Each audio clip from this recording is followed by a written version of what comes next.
ya sekalian, yang pertama kita membahas tentang sakit. Apa sih sakit itu, Bapak dan Ibu sekalian? Apa sebenarnya sakit itu sendiri? Ya.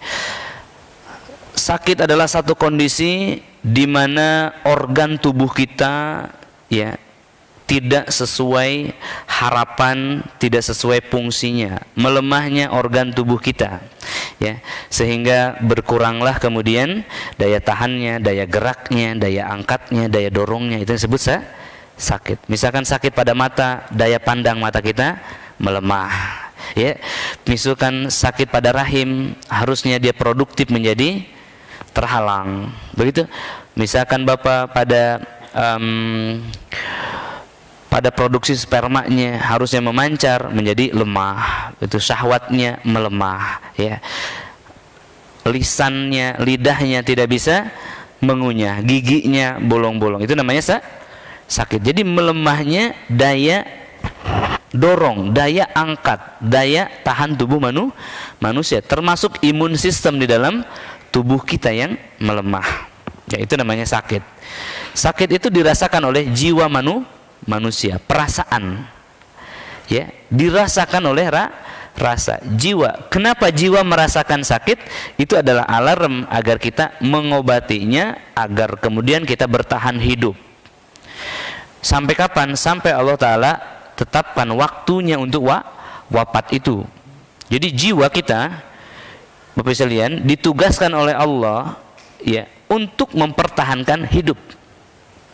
Mempertahankan hidup, itu jiwa tugasnya. Maka kalau kita mau dibunuh, kita pasti menghindar, ya. Maka kalau tubuh sakit, dia memberikan sinyal kepada rasa bahwa ada sesuatu yang sakit, itu alarm. Nah, sakitnya di tubuh ini alarm yang memberitahukan ada sakit di dalam ruhani seseorang, di dalam ruh seseorang ada yang sakit, begitu. Maka penyembuhan untuk sakit itu bisa dari ruhani dulu, bisa juga dari jasmani dulu. Kalau penyembuhan pada titik jasmani disebut dengan ikhtiar pengobatan.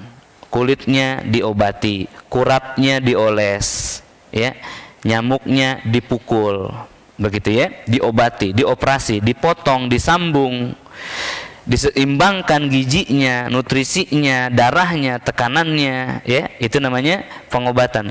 Tetapi kalau ruhaninya diapain kira-kira? Disembuhkan dengan 4 metode. Yang pertama dengan sholat, yang kedua dengan Al-Quran, yang ketiga dengan zikir, yang keempat dengan ilmu. Nah, Bapak sekalian, apa yang maksud penyembuhan dengan ilmu?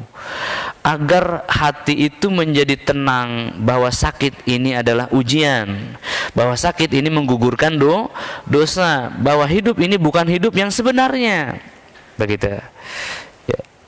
Yang tadinya sakit menjadi lebih baik, itu penyembuhan ruhani. Kalau penyembuhan jasmani itu dengan obat. Bapak dan Ibu sekalian, ketika manusia mati, maka dia akan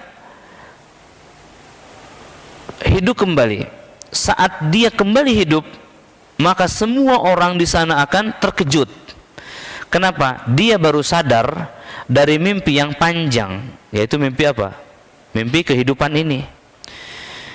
Semua yang mati itu akan terkejut. Terkejutnya kenapa? Dia baru sadar bahwa kehidupan dunia itu adalah mimpi. Dan lalu dia minta dihidupkan kembali. Lalu dia minta kesempatan, meski sejenak, meski sehari, dihidupkan untuk apa? Sholat, untuk sedekah. Sholat dan sedekah adalah 2 cara untuk mempersiapkan kehidupan setelah kematian. Nah, ini pendidikan bagi akal kita. Jadi ketika kita mengatakan kegelisahan, ketika kita merasakan gelisah, sakit, lalu akal kita mendidik, ya, mendidik jiwa kita bahwasanya ini sementara, maka sakit itu akan berkurang. Pernah nggak Ibu ketika di ruqyah melihat temennya yang reaksi kesurupannya parah banget, lalu Ibu merasa senang? Pernah nggak? Bapak pernah, ya? Bapak sakit nih, datang-datang, ketika di ruqyah ternyata temennya yang kesurupan dan dia lebih parah dari Bapak. Lalu Bapak bilang, alhamdulillah saya nggak gitu-gitu amat. Nah, itu maksudnya. Betul? Itu adalah, Bapak sekalian, itu adalah penyembuhan penyakit apa? Rohani. Ya. Bapak pernah dibentak sama istrinya nggak? Sering? Bapak gimana rasanya? Sedih Pak ya, ngelawan nggak bisa, mau cerai udah punya anak. Ketika seorang istri membentak suaminya, maka bidadari di surga, calon istri suami tersebut mengatakan, ya, jangan kamu sakiti dia. Sesungguhnya kamu hanya menemani sesaat dan dia akan kembali kepadaku selama-lamanya. Gimana Bapak rasanya? Jadi ingin nikah lagi katanya. Masya Allah. Semoga dikabulkan Pak ya. Jadi seperti itu usilan. Jadi apa namanya? Menyiasati. Namanya sakit rohani dengan apa? Dengan kabar-kabar yang menggembirakan. Bapak di sini ada nggak yang diponis jantungnya nggak bisa sembuh? Ada nggak? Atau lambungnya nggak ada obatnya? Misalkan ada nggak? Satu penyakit yang diponis nggak ada obatnya di sini ada nggak? Di sini ada nggak? Bapak atau Ibu ada nggak? Sama dokter diponis ini nggak ada obatnya, harus minum seumur hidup. Ada nggak yang begitu? Nah, iya. Gimana Kak? Lipotalemia. Ya, kata dokter nggak ada obatnya kan? Setelah ruqyah kemarin gimana rasanya? Berapa persen? Oke, gimana? Ada perbaikan berapa persen? Banyak. Oke, ya. Kalau kata dokter ini tidak ada obatnya. Ya, kalau dokter mengatakan tidak ada obatnya, ya, di sana, maka pasti obatnya ada di sini. Dokter mengatakan, ibu penyakit ini namanya hipotalemia, nggak ada obatnya. Itu artinya nggak ada obat di mana itu? Di sana. Di mana itu? Secara medis, betul? Berarti penyakitnya non medis. Kalau medis itu jasad, non medis itu ruhani.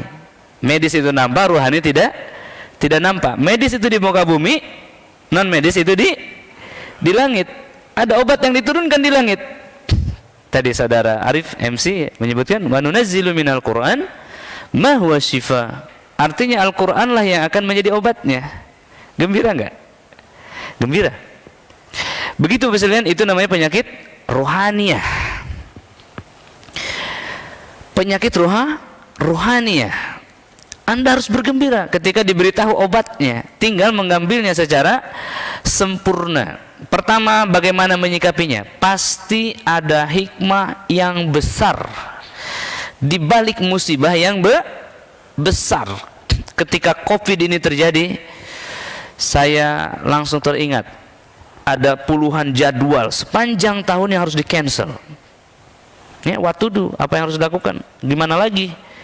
Nggak ada lagi cara. Tapi saya meyakini, jangankan musibah yang besar, musibah yang kecil pun ada hikmahnya. Saya tunggu itu hikmah. Saya tunggu Bapak sekalian, hikmah itu ternyata datang 6 bulan kemudian.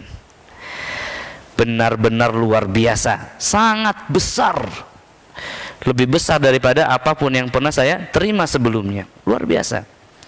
Di masa pandemi ini Allah anugerahkan saya 4 perusahaan langsung sekaligus, padahal di masa pandemi.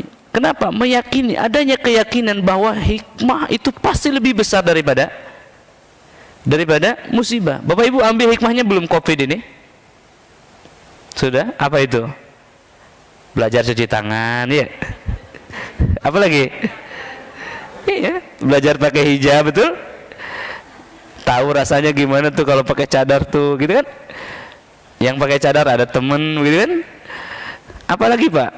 Jadi rajin ke masjid, ya kalau udah buka lagi ternyata dibatasi tuh ibadah. Ya, yang industri jasa, industri makanan nambah ya orderannya. Yang industri pengiriman juga nambah tuh berkali-kali lipat. Banyak hikmah yang besar. Termasuk berkumpulnya Anda di sini adalah hikmah dari apa? Hikmah daripada Covid ini Bapak sekalian. Karena jadwal saya hari ini bukan di sini sebetulnya. Ya, tapi entah di mana. Jadi beralihlah ke Jawa Barat sepanjang tahun itu. Seperti itu. Ya. Termasuk juga Bapak sekalian sakit yang Bapak Ibu alami, ada hikmahnya enggak ini? Ada hikmah besar. Apa hikmahnya? Hari ini kita berkumpul di sini adalah hikmahnya, belajar tentang penyembuhan dengan Al-Quran. Dan mulai ada narasi ternyata gangguan jin itu adalah masalah kecil.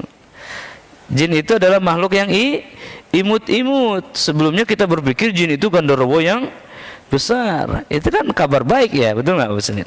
Ya, baik Bapak sekalian. Sakit adalah melemahnya daya indera jasmani dan ruhani kita. Ada hubungan dengan ruhani Bapak sekalian. Setiap sakit di jasad ada hubungan dengan ruhani. Maka ketika dokter menyerah secara medis tidak dilihat, konsep ulang cara penyembuhannya.